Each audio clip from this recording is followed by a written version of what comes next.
સ્વામિનારાયણ સંપ્રદાયમાં કોઈ પણ શિખર બંધ કે હરિમંદિર હોય, પગથિયું ચડો એટલે હનુમાનજી અને ગણપતિ દાદાનું દર્શન થાય છે.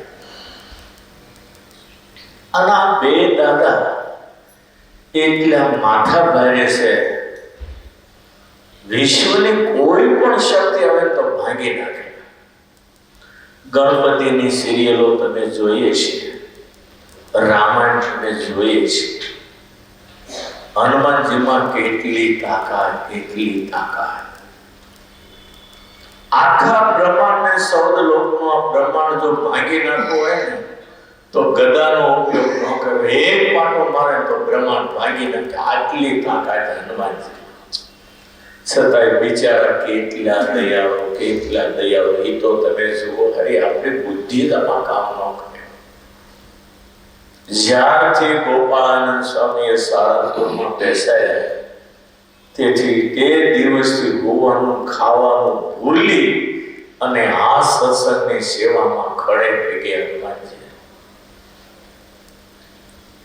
ભગવાનને જરાય તસ્તી પડવા દેતા નથી હનુમાનજી.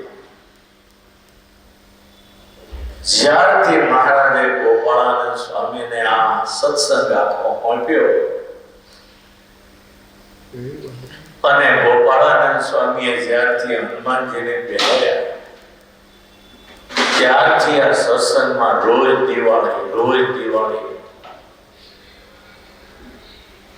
ભક્તને દુઃખ આવે તો હનુમાનજી ભાંગી નાખે.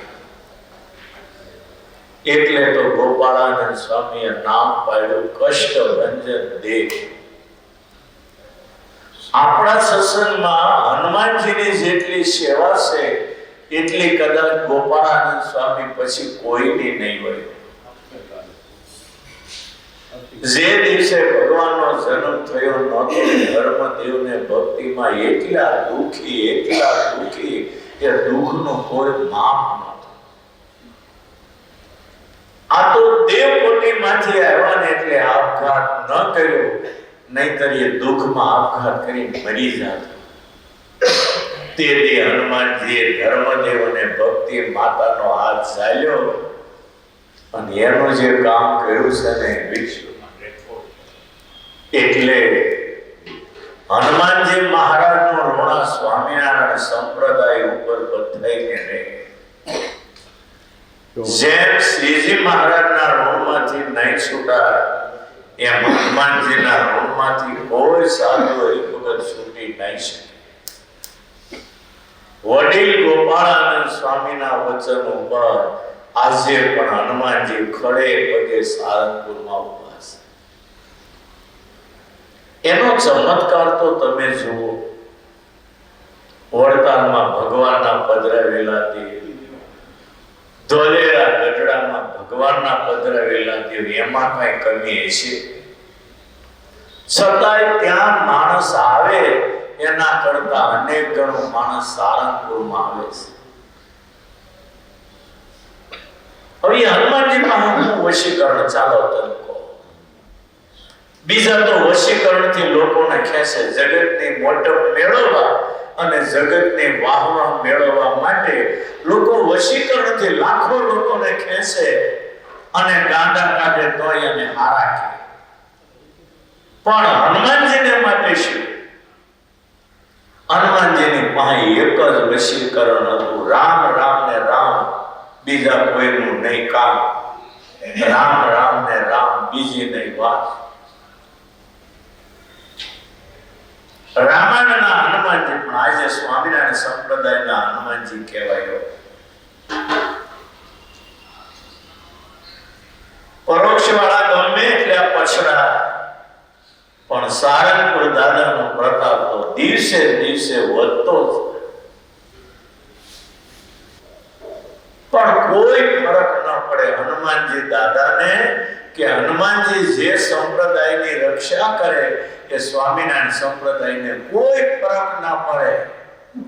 સૂરજને સામે ધૂળ ઉડાડો અને સ્વામિનારાયણ સંપ્રદાયને સામે પથરા ઉડાડો, બે એક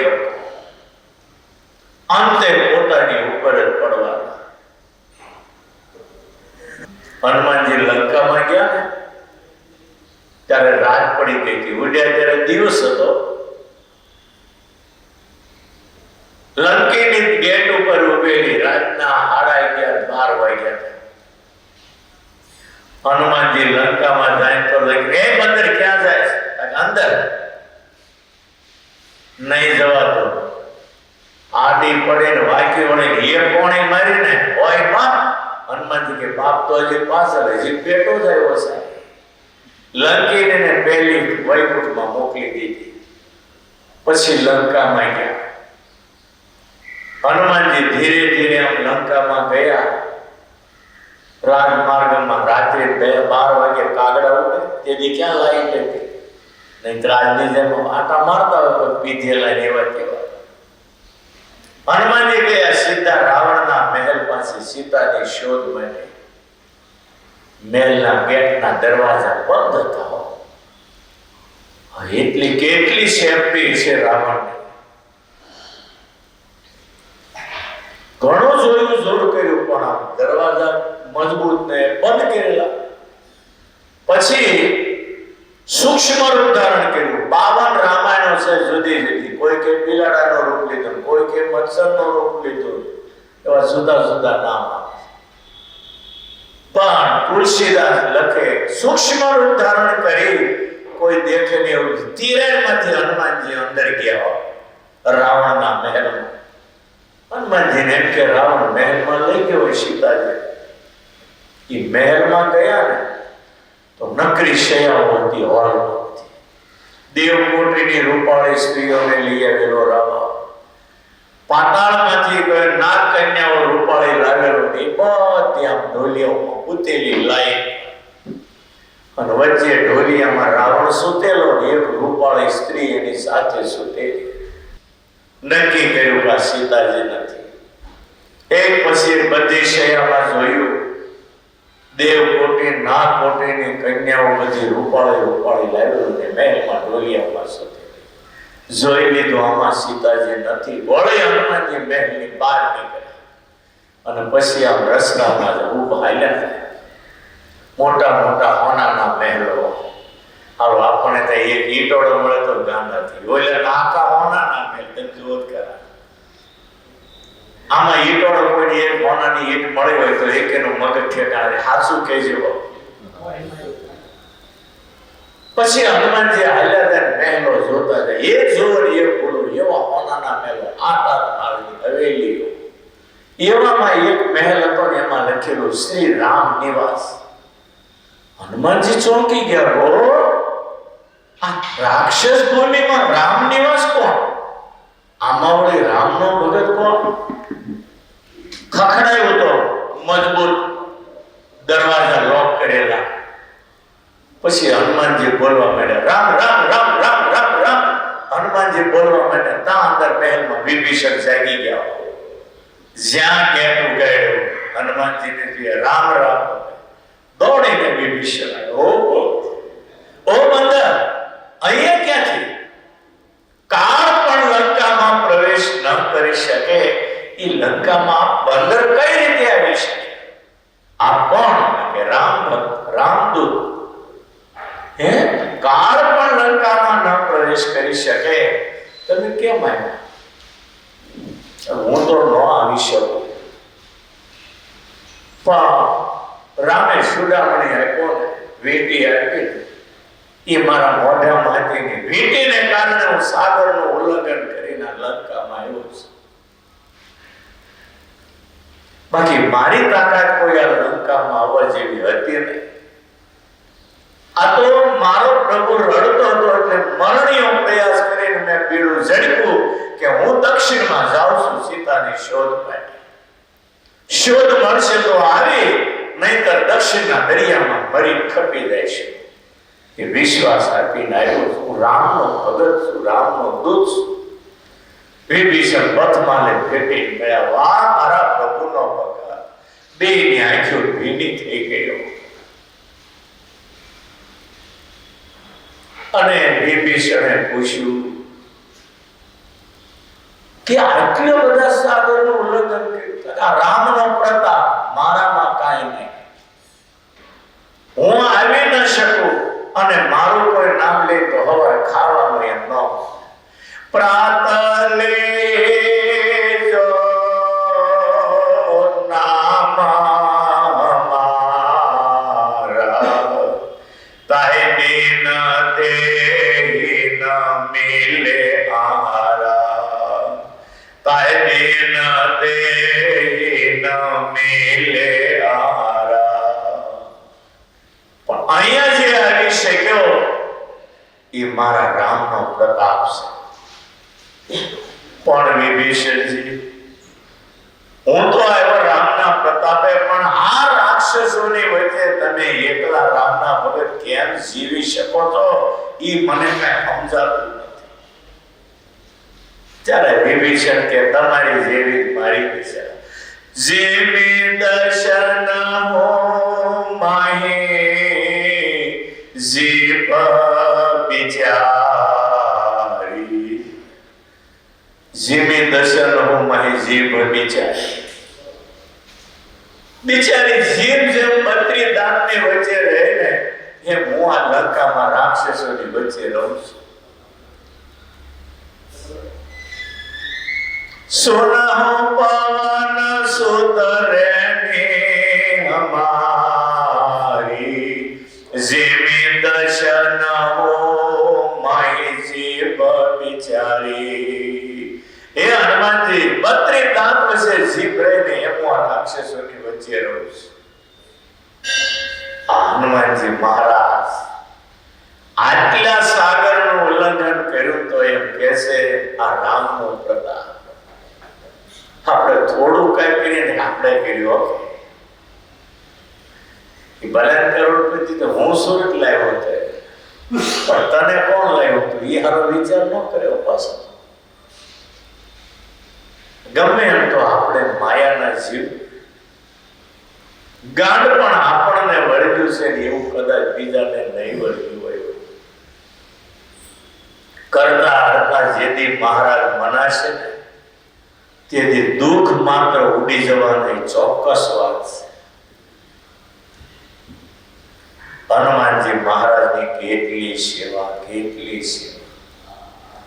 જ્યારે જ્યારે રામજી રડ્યા છે ત્યારે હનુમાનજીએ ખભો પકડી રામને છાના રાખ્યા છે. એક વખત નહીં, અનેક વખત.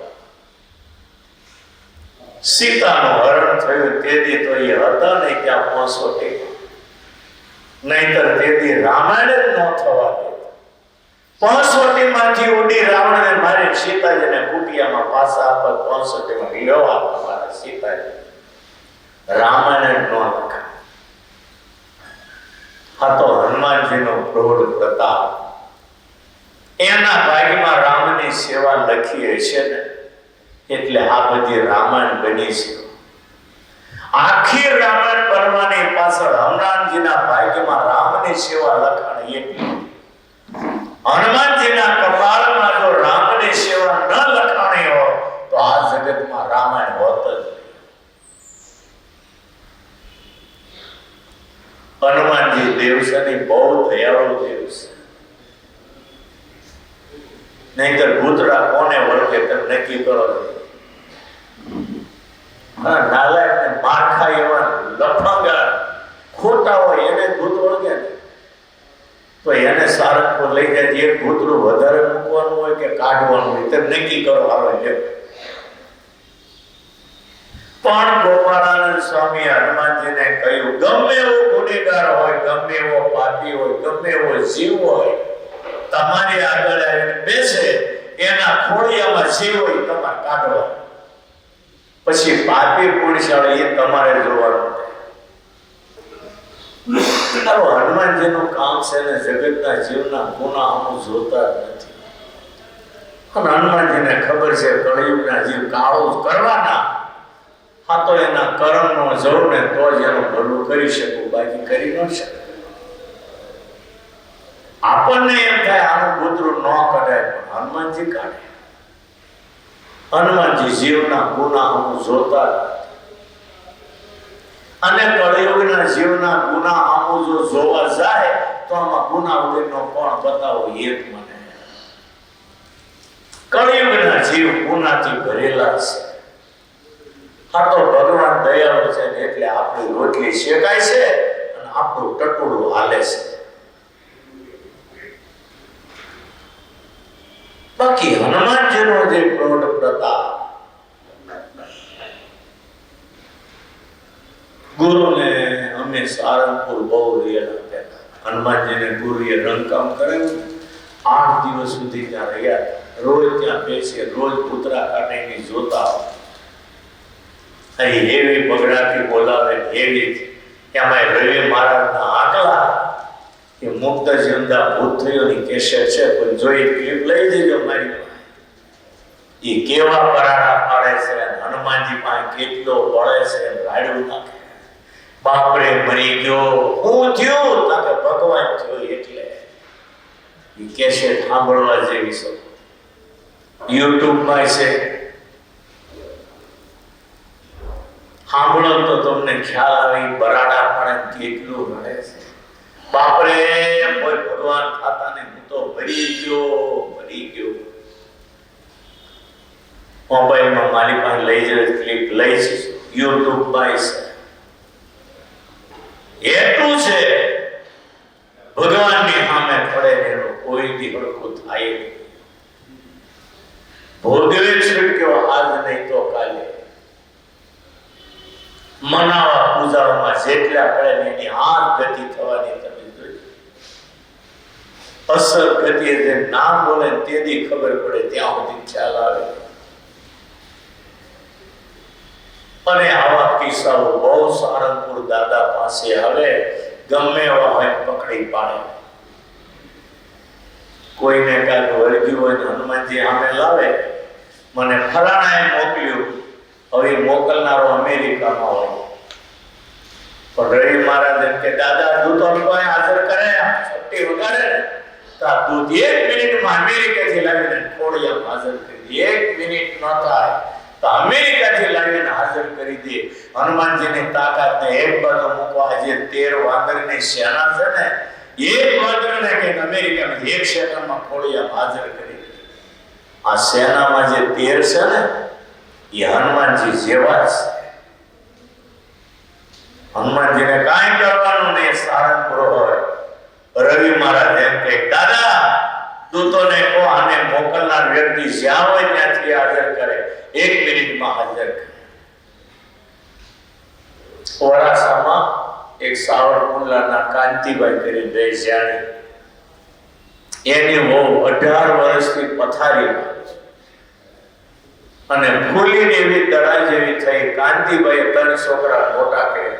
અત્યારે લગભગ 2 કે 3 તો પૌણે ગયેલા છે. બાઈ પથારીમાં હા, મારા વિશેનો અનુભવ એટલે કહું છું. અને એના ભાઈ બાબુભાઈ, કાંતિભાઈના બાબુભાઈ રોજ અહીં આવે. નજીક હતા આવતા, પણ શરીર જરા લથડું છે, નચકે આવી. ઈ બાબુભાઈ કીધું મને કે મારા ભાઈ બહુ બીમાર છે ને, હવે એ દવા પીને મરી જવાનું. કે 18 વર્ષથી પથારીમાં છે, હાલી શકતા નથી. પથારીમાં બેઠું થવાય નહીં. મેં કીધું શું છે? કે કાંઈ પકડાતું જ નથી. મેં તો હનુમાનજીનું કેસ હોય. મેં કીધું એક ગાડીમાં નાખો ને હાલો, હું આવું. હું હારી ગયો. તેથી આપણે કોઠારી ન થતો, 20 વર્ષ પહેલાની વાત. પછી એને લઈ ગયા. એને ઉતારામાં એમને હુતી બાર કાઢીની બાઈને નવડાવી, કપડા બદલાવીને હુતી હનુમાનજી પાસે લઈ ગયા. 2-3 જણા પકડે. હું ત્યાં હનુમાનજી આગળ બેઠો. અને પછી ધુમાડો અગરબત્તીનો આપ્યો, અષ્ટક બોલી રહ્યા. અને પછી બાઈથી બેઠી અને મળી નામ દેવા. કીધું કોણ તને મોકલનાર? તારે કઈક નામ દીધું, લાલભાઈ, બિલભાઈ કે કોઈ નામ દીધું. જ્યાં હોય ત્યાંથી હાજર કરો. એ સાવરકુંડલામાં સાંખ્યોગી ભાઈઓની સેવામાંથી મેલો કરી મોકલવી. એને હાજર ન્યા પડી ગઈ. તરફડિયા મારવા માંડે. ઓલી અહીંયા એના શરીરમાં ગલા અને હું કામ તો હેરાન કરે?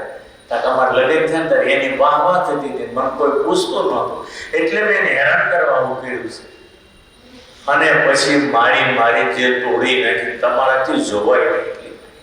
ઝટિયા પકડી છેલ્લે ન્યા તરફડિયા મારા કુંડલા. અને એવું જામ્યું ને વાત કરો માં કાઢ્યું એને જે આવ્યું હતું બેયને કાઢ્યું. બાઈ પછી બેઠી થઈ અને હાથો શેરી જકડાય, બે હાથ પકડી મંદિરની બહાર લાવ્યા. પગથિયે ઘડીક વાર બેઠી એટલે બધી તમર ઉતરી ગઈ. એની મેળે હાલી ઉતારામાં ગઈ, પછી નવડાવી પરિવાર અને પછી હરગ્યું. પછી મેં કીધું આ નામ દીધું કોણ? બાપભાઈ ને. તાકે ઈ તારો મનસુખભાઈ ને આવું કે. પછી હવે આપણી વાત નહીં યાદ કરવાની, પણ આ ઘટના હાસી. પછી એ બાજુ પૂર્ણા કુંભારિયાથી હાલી ના દર્શન કરવા આવે. 18 વર્ષ પથારીમાં ઉતી રહી. પછી પાછો 6 મહિને કે પાછી થોડીક અસર થઈ. ફરી વાર સારંગપુર જઈએ. અત્યારે હાલું 15 વર્ષ થયા. ઠેઠ પૂર્ણા કુંભારિયા હાલીની બાઈ કુંભેરની ધરાવતી અને હજી જીવે છે. તમારે મળવું હોય તો એડ્રેસ આપીને મળીને બધો ઇતિહાસ પૂછ્યો, તમને શું થયું હતું, કેમ નીકળ્યું, એ બધું દાદાનો પ્રતાપ કહેશે. તો આવા તો કેટલાય કિસ્સા બની. આપણે જીતું 48 એની વહુ નવા પરણેલા એટલું વર્ગેલું નિભાઈ જીવે એમ જ નહોતી. મારી પાસે જીતું રેડ્યો કે સ્વામી શું કરવું? મેં કીધું હાલો સારું કાઢ્યું, નીકળી ગયું. આજની ઘડી કાલનો દી આજે હાવ હાનાની લગડી જેવી પાય છે. પરોક્ષમાં તો રોજ કિસ્સાઓ બને છે. આ તો મારી આંખ આગળના કિસ્સા. પછી આપણો અશોક રાજપરા એને વળગ્યું, મેલી જગ્યામાં પગ આવ્યો. એને હું સારંગપુર લઈ ગઈ. તેથી આપણે કોઠારી નહોતા.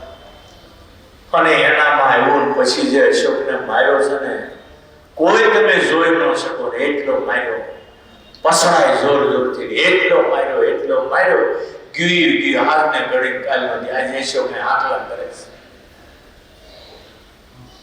પછી ભાયાવદરનો હતો, અમદાવાદના હરિકૃષ્ણ મહંત હતા. જે 1 વર્ષથી ધામમાં ગયા. એના ભત્રીજાનો દીકરો દિલીપ, એને કાંઈક મેલી જગ્યામાં પગાવ્યો. હાવ ગાડા કાઢે, કુટુંબ ત્રાસી ગયું. એને લઈને સારંગપુર ગયો હતો. ત્યાં 15 વર્ષ પહેલાની વાત. અને હનુમાનજી આગળ કાઢ્યું. આજને ઘડી કાઢ્યો દી.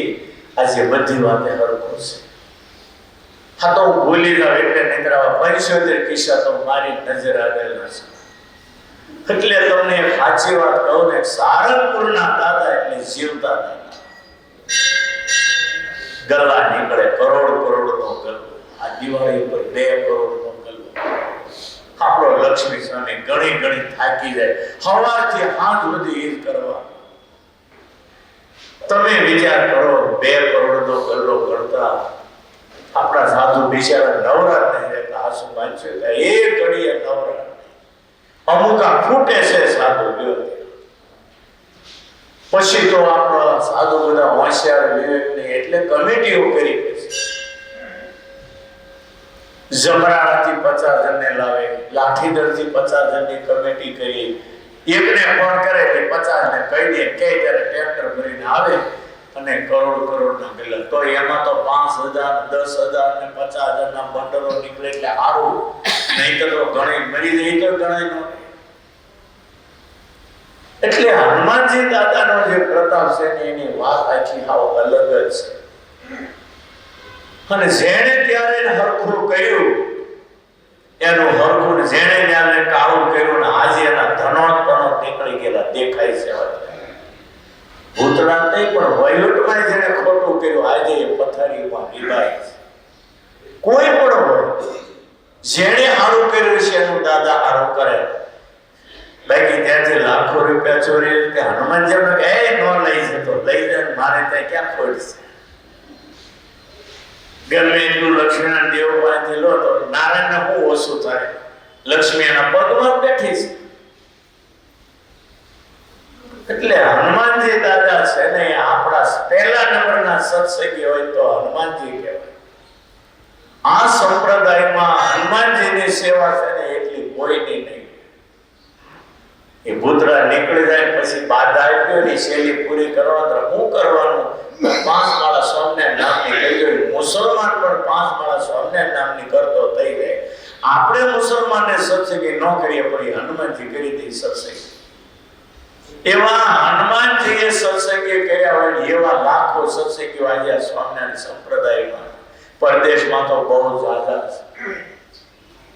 તમને નહીં ખબર હોય, આ જ એરિયામાં તો રહે છે 2 ભાઈઓ છે, જૈન છે, સંપૂર્ણ જૈન.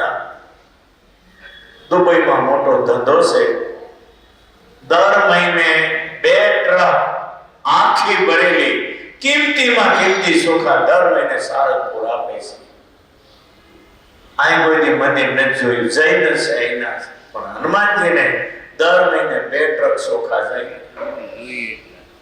બીજો એક હરિભગત રાજકોટનો રોજ 2-5 હજાર માટે બટાકા પૌવા કરી ખવડાવે. 12 મહિનાના પૌવાનો એક જ યજમાન. પૌવા થઈ રહે એટલે રાજકોટ ફોન કરે એટલે તરત બોટાદ ફોન કરે ટેમ્પો પૌવાનો ભરાઈને આવી. અમુક માણસો તો દર મહિને 100 ડબ્બા તેલ આપે, કોઈ 50 ડબ્બા તેલ આપે, કોઈ 25 ડબ્બા તેલ આપે. આપણા સાધુ વહીવટ કરવા ગયા ત્યારથી તમે કાયા પલટ જોવો. દેવનું કામ થાય છે એટલે આપણે માણસોની ખેંચ એટલે અગવડ ભોગવી લઈએ છીએ. દેવનું કામ થાય છે. અહીંયા મારે સાધુની ખેંચ ન્યાય ખેંચે છે, માગેલા સાધુથી કામ લેવા. પણ ભગવાન અને ગુરુ અથાણાવાળા સ્વામીના આશીર્વાદ એટલે સંપ્રદાયમાં આવો જસ આપણને બેઠા બેઠા મળે છે. બાકી ગુરુના આશીર્વાદ છે બીજી કોઈ વસ્તુ નથી. ઋષિકેશમાં આપણો સુનિલ ભગત, એકલો સુનિલ ભગત 12 માણસનું કામ કરે છે. હા, દિવાળી ઉપર 2,500 માણસનું રસોડું, ઉતારા ખીસો ખીચ ભરાઈ ગયેલા, 500-700 માણસ હસવા એટલા ઉતારા અને 2,000 માણસો ત્યાં હોય. આપણા આશ્રમમાં જોવો તેરી એવી ગીર્દી હોય, કીડિયા હોય એટલું માણસ એ બધાને સુનિલ ભગત એકલો પહોંચી વળે. તમે જઈને જુઓ તો તમને ખબર પડે કેટલું માણસ. એક માણસ ત્યાંથી ભૂખ્યો ન જાય.